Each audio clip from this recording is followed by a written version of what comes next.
بسم الله الرحمن الرحیم. من نمیخندم. من نمیخندم. بسم الله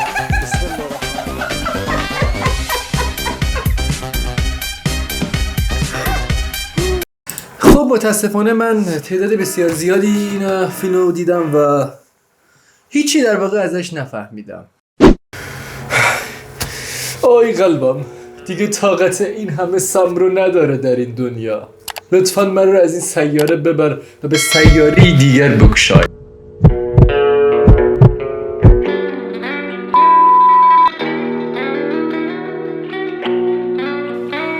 بابامین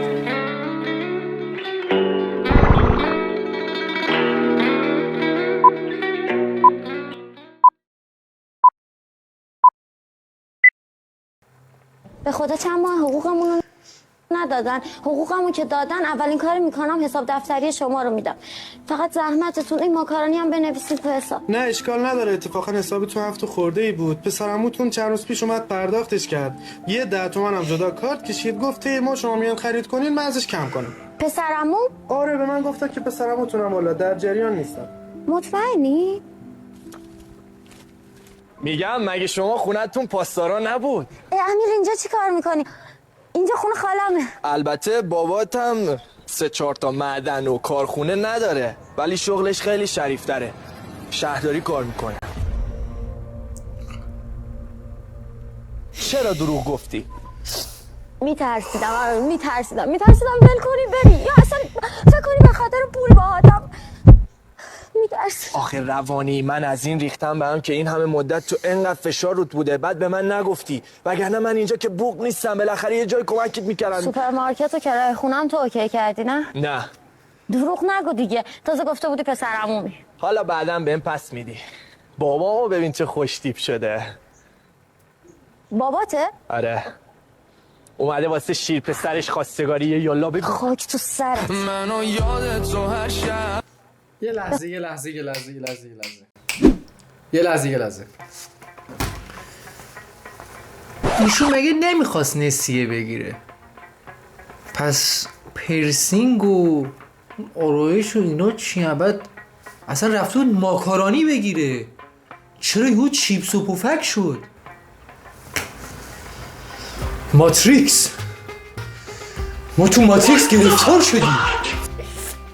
پول ترمیم موجه و ناخون و پرسپکتیو و پرسینگ و همه اینا رو داشتی، یه پول ماکارونی رو فقط نداشتی؟ ای خاک بر سر من. برگرفته از کتاب گورخا کرم بروکلی میخورد که 5037 نفرم لایکش کردن. چی هرچی چرت و پرت لایک میکنن. ایرج ملکی خدا رحمتت کنه، رقیبت پیدا شد. خوبه. تمام مستر تیستر اومد با دوغ. بسم الله الرحمن الرحیم. من نمیخندم. من نمیخندم.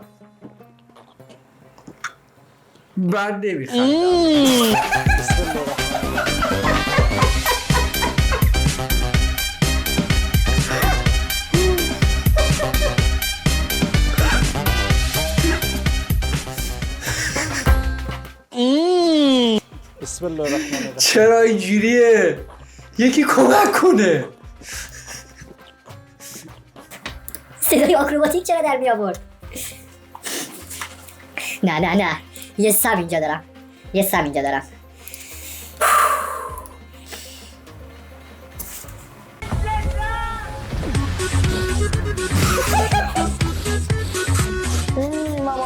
Mamma mia, پاچلا یه عطر مردونه کلاسیک و مختص فصل زمستون. ازش میگم بلنزن بو امنیا. چالنتو بازم یه سمی دیگه از چالنتو.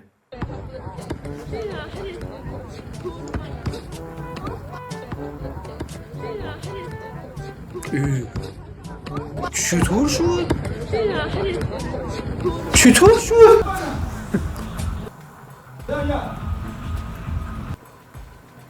نکن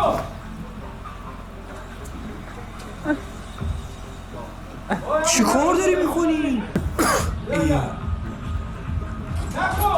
چی کار داری میکنی؟ اونو بذار زمین. چی کارش داری میکنی؟ الان صبح باشه بیاد پارت میکنه.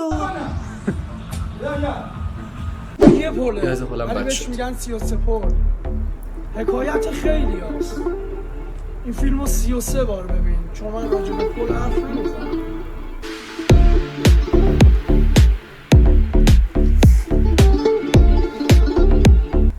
به افق خیره شدم.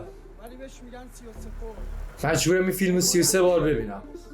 معذرت از همه شما.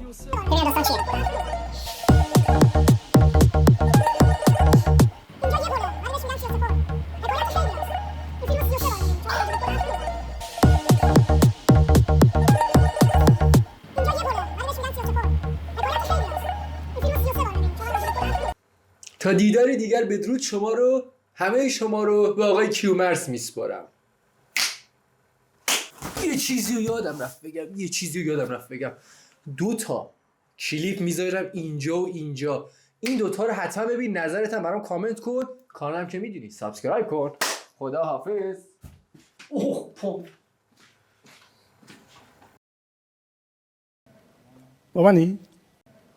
بابانی